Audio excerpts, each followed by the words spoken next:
बदलापूरच्या उल्हास नदीत धुळवडीच्या दिवशी 6 जणांचा बुडून मृत्यू झाला होता. मात्र यानंतरही नदीत पर्यटकांचा मुक्तविहार सुरूच असल्याचं पाहायला मिळालंय. लहान लहान मुलांनाही सोबत घेऊन उल्हास नदीच्या बॅरेज बंधाऱ्यावर पर्यटकांकडून जीवघेणे स्टंट केले जात असल्याची धक्कादायक बाब समोर आली.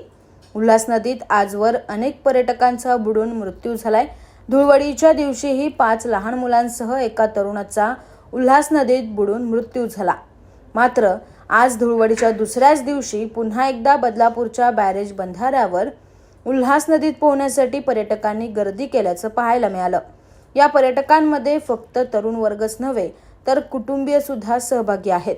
आपल्या लहान लहान मुलांना घेऊन बॅरेज बंधाऱ्यावर चढत नदीत घसरगुंडी करण्याचे जीवघेणे स्टंट त्यांच्याकडून केले जात होते. अशाच अतिउत्साही प्रकारामुळे पाण्याचा अंदाज न आल्यानं अनेक पर्यटकांचा या ठिकाणी मृत्यू होत असतो. मात्र आजवर झालेल्या दुर्घटनांकडे डोळे झाक करून पुन्हा एकदा पर्यटक उल्हास नदीत जीवघेणे स्टंट करत असल्यानं आता उल्हास नदीवर सुद्धा सुरक्षा रक्षक नेमावे का असा प्रश्न उपस्थित झाला आहे.